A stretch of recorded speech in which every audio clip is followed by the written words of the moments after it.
Hey guys, it's Ito here and welcome back to the channel. Welcome back to a new video, and today I'm going to be trying something new, something that's been on my mind for a while now. Let's get into it.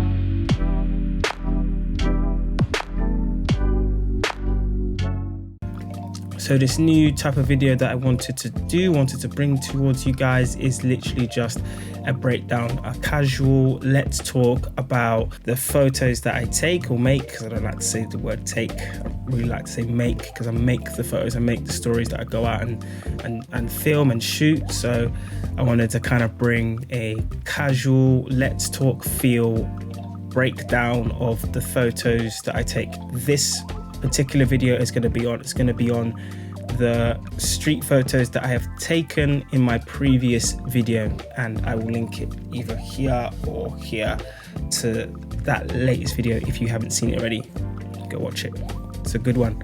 So you already know the where is the street photography session that I did along the Thames on my bike. You don't know the why I shot it, like why did I decide to go to shoot in this way or with this lens or through this subject or through that subject. So this is the main reason why I wanted to bring this video towards you guys, just to break down why I shot the photo like this. I'm gonna switch over to my laptop now and we're gonna dive into the 3 photos that I feel stood out to me and I enjoyed making in the street photography session. I saw this was actually on the first day. So in the video, when you watch the whole video, actually watch it, I say that I split the day into 2 because the first day wasn't very prepared, but this shot I'm very glad that I was able to get, because it gives off that American style, American vibe of, you know, the typical trainer on top of a telephone cable. So that's why I'm very, very happy that I was able to get this shot in particular. It's very simple. It's very, very simple. The why, it gave off that American feel, the American trainer on the cable. And I tried it at different distances. I was a bit further back, I was a bit closer, but I also took the shot, 3 or 4 versions of the shot, and 3 of them to an extent didn't have the plane that's out of focus in the left hand side. I left the plane there because I wanted it to build a layer on top of the story. Some people would say it's a bit of a distraction, but for me personally, I think it adds to the story. It's like, okay, how did this pair of trainers end up here? Whoever threw it up here has got incredible arm strength to throw it up there,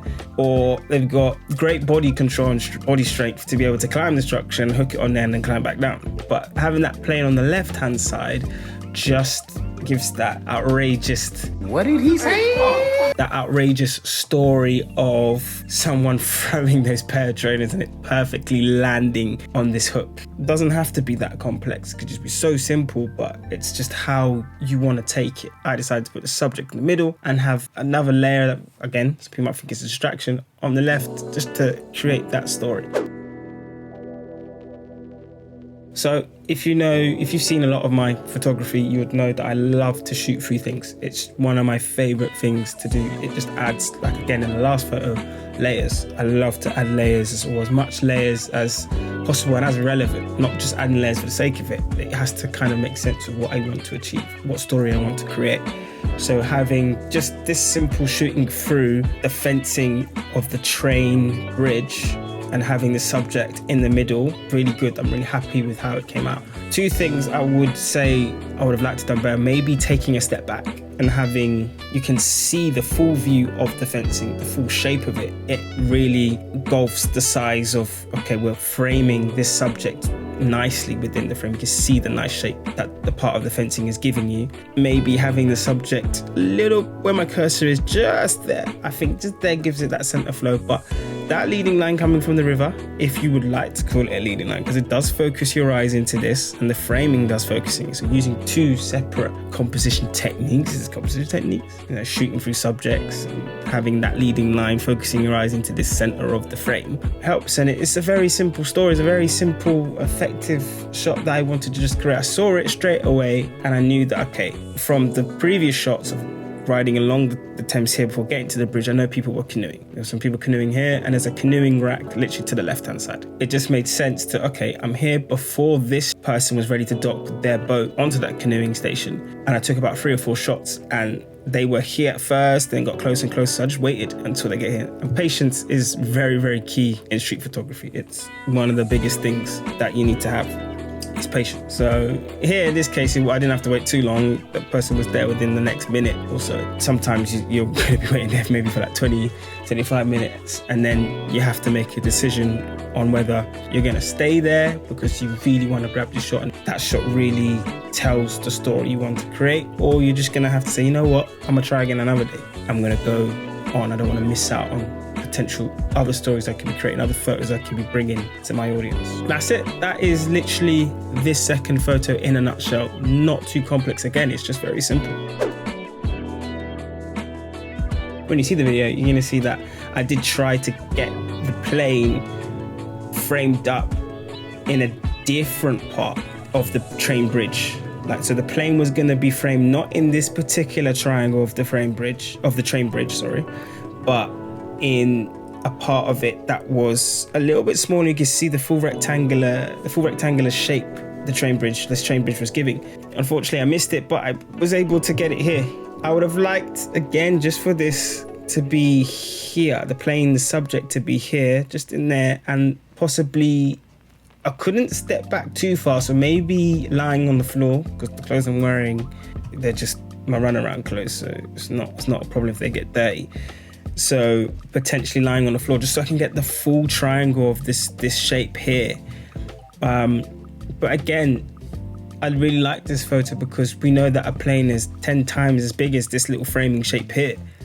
But the fact that the shape is just in the center there is perfect. But yeah, it's very simple. Just framing a very large subject, but it's small because of the distancing between me and how high up it is in the sky, with something that's on the ground. So it's connecting that land and sky elements together, and the clouds just adding a little bit more of definition to the sky, not making it boring blue, just having that bit of white in there, a bit of light coming in from the other side. But again, just another simple photo. And that is it, guys. Thank you for sticking around and hanging out with me and talking about the photos in a more casual type of feel. I want to bring more of these types of videos to you guys alongside with my POV videos that I make. So if you do like this type of content, you know what you got to do already. I'm not going to mention it. And as a bonus for you guys for sticking right to the end of the video, I am going to leave the 3 photos that were discussed in this video with the settings underneath them at the end of me talking right now. So that's a little bonus for you guys, because that is a #1 question that gets asked for me, is what settings did I use, what lens did I use, and as a creative in general, that is the #1 question that gets asked. What equipment did you use, what settings, etc. So I thought I'd leave that for you guys as a bonus. So that being said, I'll catch you guys in the next video. Peace.